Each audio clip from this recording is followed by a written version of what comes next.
Hello guys, how's it going? My name is Dalaran, and today we are going to be taking a look at Maldraxxus. This is a zone that I was actually super excited about, so it's a little bit sad that Blizzard put it out as the last zone, but we can finally explore it.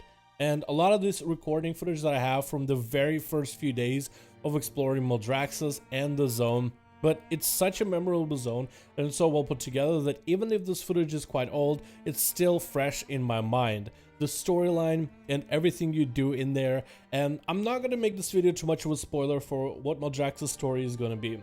I want for all of you guys that are excited to see the story to not be spoiled the important bits. I want you all to be able to experience it, but after playing Maldraxxus, as someone who is very excited to play on the Venthyr Covenant, I'm actually now considering Maldraxxus as a possible choice. I guess it's going to come down to whether the rogue ability with Maldraxxus or Venthyr is any good.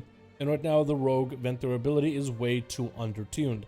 But the Maldraxxus story on top of it just gets you super excited. With Maldraxxus, what's super cool about it is the fact that Blizzard described it as the place where Lich King's original army of Scourge comes from. A character that is super memorable for all of us that played Warcraft, whether you played Wrath of the Lich King expansion or even before when you followed the story of Arthas back during Warcraft 3, the original RTS. And it's just a place where you would think a lot of story and a lot of elements might come from. Plus, on top of it, Shadowlands is also an expansion where Blizzard has a lot of room to grow the World of Warcraft lore and story.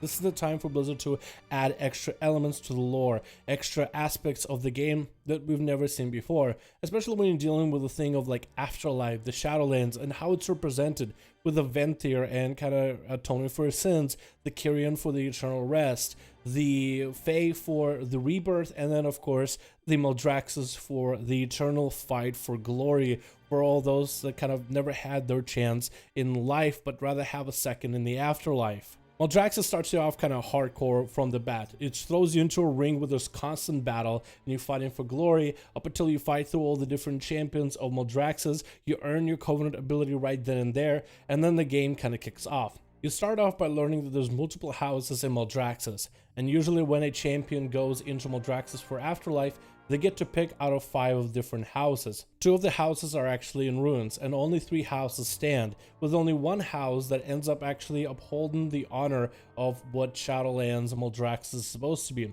You're supposed to be kind of the army and the defenders. The other 2 are more about expanding their influence and expanding the forces and growing in power. This is why at the end of Bastion you actually have one of the Kyrian temples attacked by forces of Maldraxxus.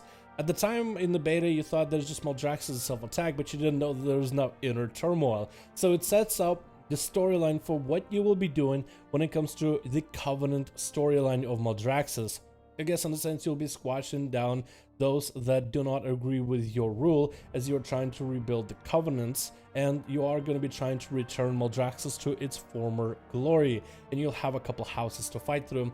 Perfect opportunity for Blizzard to maybe set up some villains for raids and of course dungeons. There are 5 different houses in Maldraxxus, and the house that ends up allying with you off the bat as you're about to be slaughtered at the very beginning of Maldraxxus is the House of the Chosen, with Morgrave Crexus as the leader. Every one of the houses has a different Morgrave, and all of them represent different aspects. You have the Liches, and they'll have mostly necromancy casters and spirit magic. Then you have the Abominations that are all about taking parts from the most powerful warriors and crafting the strongest abominations. Then the champions deals with souls that come to Maldraxxus that are willing to fight for glory. Fresh new souls that are then transformed into gladiators, which are very hooded, mysterious creatures that look kind of like extra brutish Kultirans, I guess, in a way. The other 2 houses are in ruins, and part of the story of Maldraxxus is going to be to find out what happened to them. Prior to you coming to the Maldraxxus zone, this zone was actually ruled by a character named the Primus. The Primus was essentially the leader, and he kind of organized the houses, kept them all from fighting and murdering each other, and kind of kept the order of the whole Maldraxxus zone, with all the houses serving different purposes. And now that he is gone, chaos reigns and houses are kind of trying to fight against one another, or maybe set up some temporary friendships in order to become the reigning ruling house of the region, but also on top of it expanding their influence, where you're taking all this fighters that are there to fight for glory and war. You have all these machines of destruction and you gotta aim them somewhere. It almost makes you think with all these houses fighting each other, it's almost like a mini political drama in a sense, and you just kind of swept in between of it. And it's really cool and interesting and really got me excited for the story.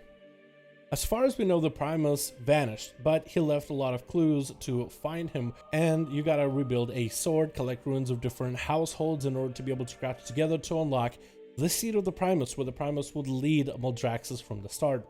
It's kind of a short story that sets you up to where you'll be leading the whole Maldraxxus storyline from. I guess you can call this place kind of like your new order hall. It'll be like a Covenant hall, and I don't think Blizzard gave any of those halls or specific places any specific name, but every Covenant is going to have an order hall of sorts where you'll be doing other things like, well, soul binds. There'll probably be a mission table of some sort. There's a good chance all these things will be reused, but on alpha right now they're pretty bare bones, and it's hard to imagine exactly what Blizzard will put in these, so I cannot really speculate on new features. However, it's very possible. But this will be the main place that you'll be heading to, and if you choose to go and roll with the Maldraxxus Covenant, this is where a majority of your story quests will take place, which is going to be cool to see different storylines that you're able to unlock, as I'll definitely be playing through the Maldraxxus storyline, or at least one alt character, just to see how it ends. A lot of the characters, and even some of the storylines that gripped me were, I mean, they were really good and kind of fresh, even surprising in some cases. Some of the things that got me super excited was what happened to the other houses. How did they get destroyed? What happened to them? And what are those houses? The two houses we haven't talked about are House of the Plagues, where it's a house where you build the strongest concoctions and put them together to create plague monstrosities, and what happened to their leader. Then there's the House of Eyes, that's kind of barren, but it's filled with denizens that are spider-like. Imagine a night elf with a spider body, and they're basically the assassins of the Maldraxxus. The idea behind it would be really cool, especially if you're into like roleplay elements, for a rogue to join Maldraxxus and learn from the House of Eyes. With every single one of the houses, there are also characters that are coming back, characters you might have played against, like in terms of raids and dungeons, or characters that you have seen within certain expansions. So without spoiling too much of all the different characters that you will see some familiar faces from older expansions or older pieces of content, and it's kind of cool to see how they are reorganizing themselves in Maldraxxus. In a sense, it gives me very much Legion vibes, where you have this whole new zone with a little bit of this Lich King attack thing to it, but then you have so many old faces, kind of like seeing Illidan back in Legion. Another cool story thing that they connected in Maldraxxus is what happened with the Kyrian Covenant. If you played through the Kyrian Covenant, at the end you will see that Maldraxxus forces are attacking the Kyrians. So this kind of ties into it towards the end of the quest line. You get to meet some of the Kyrians and find out what they're doing to them. It actually is one of those things that made me ask, is this really World of Warcraft? Because some of the stuff that's happening here is kind of gruesome. And this is just one of those things that you actually might know about World of Warcraft and how gruesome some of the quest lines can be if you regularly read the quests. Most of us get to skip them, but in Blizzard fashion with recent expansions, they're more about showing you rather than telling you in a little quest format for you to read. So it's a little bit more in your face, and I kind of like it. Some of the things that Blizzard are doing here, I did not expect with Maldraxxus, but I'll tell you right now, it's kind of pretty gruesome, I guess the best way to put it. With Blizzard creating Maldraxxus, I actually, for the first time looking at some of the Shadowlands stuff, have a hard decision to make between playing the Venthyr Covenant and the story that it has, or the Maldraxxus story. The Kyrians are great, and I even like the Ardenwald. It's so cool to see some of the different things that Blizzard is trying, especially with this expansion, with the alpha, the story stuff. It's all fresh, new things, and they, I think, are doing a really good job with it. But with Maldraxxus, it definitely made Venthyr not the only storyline that I wanted to see the end of. Of course, I want to play through them all, but I'm still trying to figure out which one I'm going to play with my main. I think a lot of us in the same ballpark. And if you haven't thought about Maldraxxus, you should definitely give it a look. The story, the environment, and everything you do here is absolutely fantastic. But thank you guys so much for checking out this video. I want to showcase Maldraxxus a bit. Let me know your thoughts, and I'll see all of you guys in another video.